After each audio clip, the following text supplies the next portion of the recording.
저와 여러분이 사실은 성경에서 깊게 붙들어야 될 게 뭐냐면 복음의 말씀들이거든요. 그 복음의 말씀들은 하나님과 관련된 것이에요. 또 하나 성경에 나타나는 게 뭐라 그랬어요? 복음 말고 율법이 있다 그랬죠. 율법도 누가 주시는 거예요? 하나님이. 그러니까 율법이 나쁜 걸까요? 좋은 걸까요? 좋은 거예요. 그러니까 율법은 나쁜 게 아닌 거예요. 율법은 너무나 좋은 거예요. 단 율법주의가 되면 나쁜 거예요. 율법주의가 되면 뭐냐 하면 복음을 통해 하나님을 만나서 율법적인 하나님의 가르침대로 살아가려고 하는 게 아니라 복음을 깨닫지 않고, 복음을 깨닫지 않는단 말이 무슨 말이냐면 하나님을 가장 잘 알 수 있는 예수님을 만나지 않고 무엇으로 깨달으려고요? 율법으로, 행함으로 하나님을 만나려고 하니까 하나님의 엑기스인 예수님 만나지 않고도 내 행위로 하나님 만날 수 있다고 하는 게 율법주의거든요. 그래서 복음은 뭐가 관련이 많이 돼 있냐면 복음은 우리의 생명과 관련이 돼 있어요. 그러니까 저와 여러분이 예수 믿을 때 두 가지 꼭 점검해야 되는 거예요. 첫째, 나는 생명 얻었는가? 생명 얻으려면 어디로 가야 돼요? 율법으로 가요? 복음으로 가요? 복음으로 가야 된다고. 복음의 엑기스가 누구예요? 예수님이에요. 그러니까 이렇게 물으면 안 되는 거예요. 나는 예배를 드리는가, 기도하는가, 헌금하는가, 교회 일하는가, 교회 오래 다녔는가, 직분이 있는가로 묻는 게 아닌 거죠. 나는 누구와 관계가 있는가? 나는 예수님과 관계가 있는가가 생명과 관련된 거예요. 누가 그 안에 있어야 될까요? 예수님 있어야죠. 이것을 우리가 아는 용어로 성경이 설명한 게 믿음이라고 표현하는 거예요. 교회는 제일 중요한 게 뭐냐면 예수 믿는 거예요. 그러니까 사실은 이 믿음이라고 하는 거는 복음과 율법의 합치된 단어가 믿음이라고 할 수 있어요. 믿음. 두 번째 점검할 게 뭐냐면 내가 하나님의 말씀에 요즘 순종하며 사는가를 점검하는 거예요. 내가 하나님께서 하라고 하는 걸 하는가, 하지 말라고 하는 걸 하지 않는가를 점검해 봐야 되는 거예요.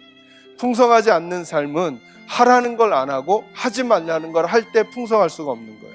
오늘 본문을 저희가 읽을 때 오늘 본문은 복음과 관련된 부분일까 아니면 율법과 관련된 부분일까를 잘 살피면서 하나님께서 오늘 본문을 통해 우리에게 어떻게 풍성한 삶을 가져다 주기를 원하시는가를 발견하시라고 이 말씀 드리는 거거든요.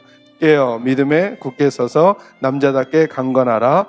너희 모든 일을 사랑으로 행하라. 아멘. 자세히 읽으면 5개의 명령문이 있어요. 5개 구분해 드릴게요. 첫째, 깨어 있으라는 거예요. 둘째, 믿음에 굳게 서라. 세 번째가 뭘까요? 담대하라 이 뜻이에요. 용기를 내라. 네 번째가 뭐냐면 네 번째 단어가 강건하다는 거예요. 강건하라. 다섯 번째가 뭘까요? 모든 일을 무엇으로 행하라고요? 사랑해서 행하라.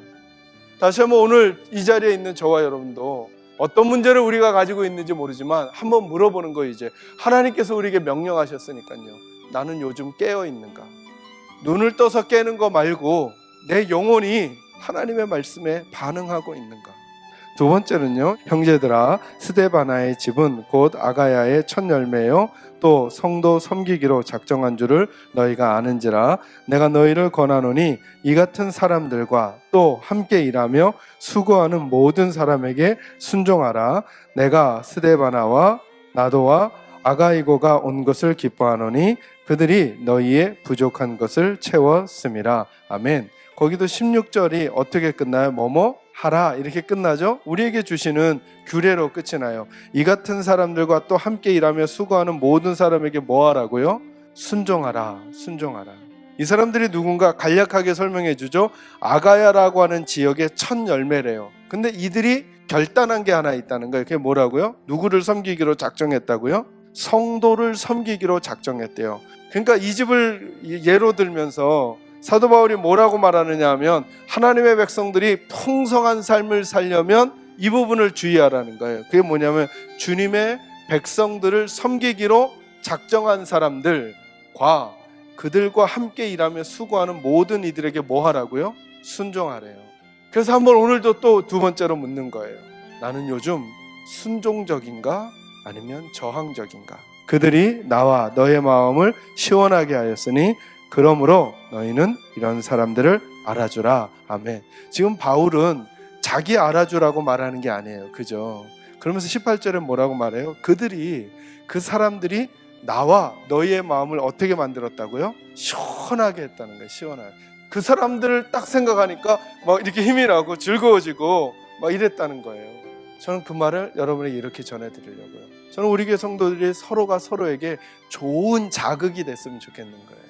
그래서 이제 마지막으로 한 번 더 묻는 거죠. 나는 다른 성도들의 마음을 시원하게 해주는 사람인가?